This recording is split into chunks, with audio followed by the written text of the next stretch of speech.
Very good morning आप सभी को। आज हम चार्जेस के बारे में समझेंगे और जानेंगे कि क्यों इलेक्ट्रॉन के फ्लो को करंट कहते हैं और कन्वेंशनल करंट जैसा वर्ड क्यों एग्जिस्टेंस में आया। शुरुआत चार्जेस से करते हैं तो दुनिया की हर वो चीज़ जिसका कोई आकार है, कोई वजन है, वो अनगिनत एटम से मिलकर बना होता है। इनफैक्ट हम सभी एटम से मिलकर बने हैं। एटम की एक खास प्रॉपर्टी होती है जिसे हम चार्ज कहते हैं, और जब भी इस चार्ज को इलेक्ट्रिक या मैग्नेटिक फील्ड के बीच में रखा जाता है तब यह चार्ज फोर्स फील करते हैं। इस हिस्से को तो हम थोड़ी देर बाद समझेंगे। इससे पहले कुछ खास बातों को समझ लेते हैं। एटम के सेंटर को न्यूक्लियस कहते हैं और इसमें न्यूट्रॉन एंड प्रोटॉन होते हैं। एंड प्रोटॉन एंड न्यूट्रॉन का मास ज्यादा होने के कारण ये सेंटर में फिक्स रहते हैं एंड इसके चारों ओर इलेक्ट्रॉन मूव करते रहते हैं।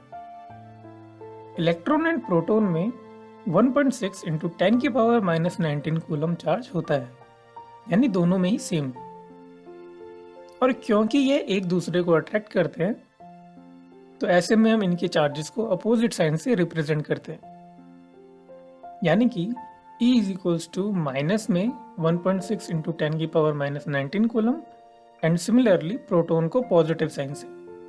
इलेक्ट्रॉन एंड प्रोटॉन का यह अट्रैक्शन अगर इलेक्ट्रिक फील्ड के पॉइंट ऑफ व्यू से गए तो प्रोटॉन से फील्ड बाहर की ओर निकलती है और इलेक्ट्रॉन के अंदर की ओर जाती है। तो इसी कारण से इलेक्ट्रॉन एंड प्रोटॉन के चार्जेस का साइन अपोजिट ऑर्डर में रखते हैं। अब अगर इस एटम को क्लोजली एग्जामिन करें तो ये देख के ही पता लग रहा है कि प्रोटॉन सेंटर में फिक्स है एंड इनके चारों ओर इलेक्ट्रॉन मूव कर रहे हैं। तो ऐसे में जैसे ही हम मैटर को इलेक्ट्रिक फील्ड में रखते हैं तो यह इलेक्ट्रॉन जो एटम के सबसे बाहर की तरफ चारों ओर घूम रहे हैं वो फोर्स फील करते हैं।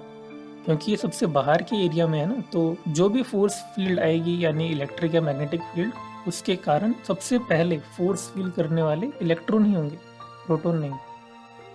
तो ये इलेक्ट्रिक फील्ड कैसे बैटरी में तैयार होता है इसे बैटरी रिलेटेड वीडियो में समझेंगे। फिलहाल तो आप ये समझो कि ये इलेक्ट्रिक फील्ड बैटरी के पॉजिटिव टर्मिनल से निकलती है और नेगेटिव टर्मिनल में जाती है, जिस कारण यह चार्ज जो कि इलेक्ट्रॉन है फोर्स फील करता है। और कौन सा फोर्स? तो यह अट्रैक्शन फील करता है पॉजिटिव टर्मिनल की तरफ एंड रिपल्शन फील करता है नेगेटिव टर्मिनल की ओर से। ऐसा क्यों? इसे आप दो तरह से समझ सकते हो। पहले इलेक्ट्रिक फील्ड के अकॉर्डिंग समझ लेते हैं। अगर पॉजिटिव टर्मिनल से फील्ड आ रही है तो इलेक्ट्रॉन की फील्ड डायरेक्शन इनवर्ड होने के कारण यह इसे इस डायरेक्शन में अट्रैक्ट करेगा। और अगर एक्चुअल पॉइंट ऑफ व्यू से देखें तो पॉजिटिव टर्मिनल पर इलेक्ट्रॉन की कमी होती है और नेगेटिव टर्मिनल पर इलेक्ट्रॉन ज़्यादा होते हैं, जिस कारण से नेगेटिव टर्मिनल पर मौजूद इलेक्ट्रॉन्स एटम में मौजूद इलेक्ट्रॉन्स को रिपल्सिव फोर्स देके धक्का लगाते हैं और इलेक्ट्रॉन्स एटम के लैटिस में मूव करते हुए पॉजिटिव टर्मिनल की ओर जहां इलेक्ट्रॉन की कमी है उसमें जाते रहते हैं।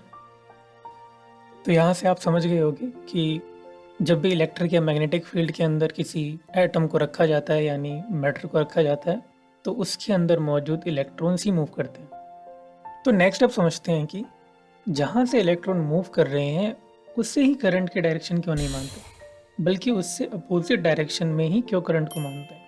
यानी इलेक्ट्रॉन के फ्लो की डायरेक्शन में करंट को क्यों नहीं मानते हैं, बल्कि इसके अपोजिट डायरेक्शन में करंट को क्यों माना जाता है, जिसे हम कन्वेंशनल करंट के नाम से भी जानते हैं। तो इसके लिए हमें एक स्टोरी समझनी होगी।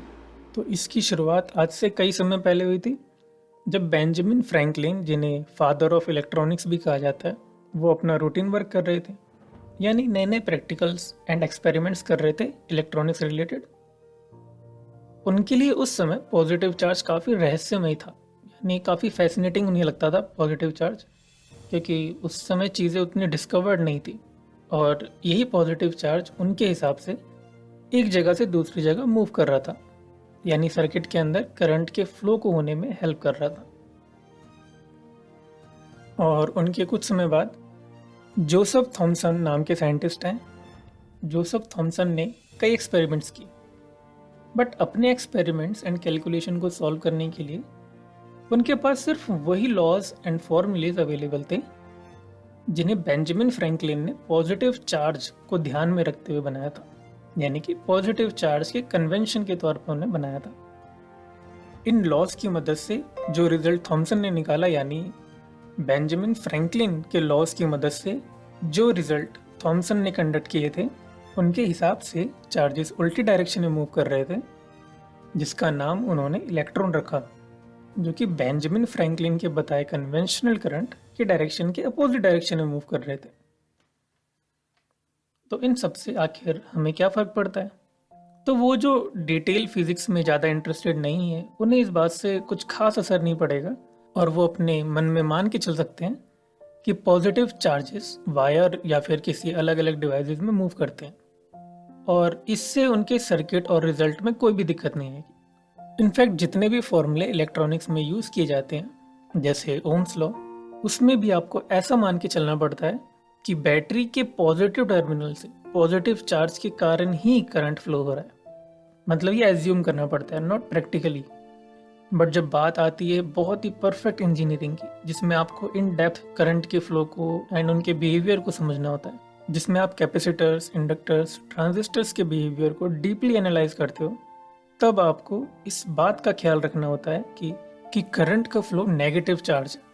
एंड यह कन्वेंशनल करंट, यानी वो करंट जो बेंजामिन फ्रैंकलिन ने बनाया था पॉजिटिव की डायरेक्शन से नेगेटिव की ओर, इसके अपोजिट डायरेक्शन में इलेक्ट्रॉन का फ्लो होता है।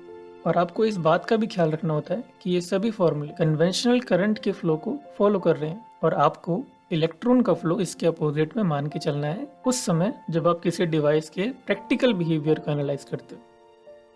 तो नेक्स्ट टाइम से जब भी हम अपनी वीडियो में इलेक्ट्रॉन के फ्लो को मेंशन करेंगे, तब आप समझ लेना कि करंट का फ्लो उसकी उल्टी डायरेक्शन में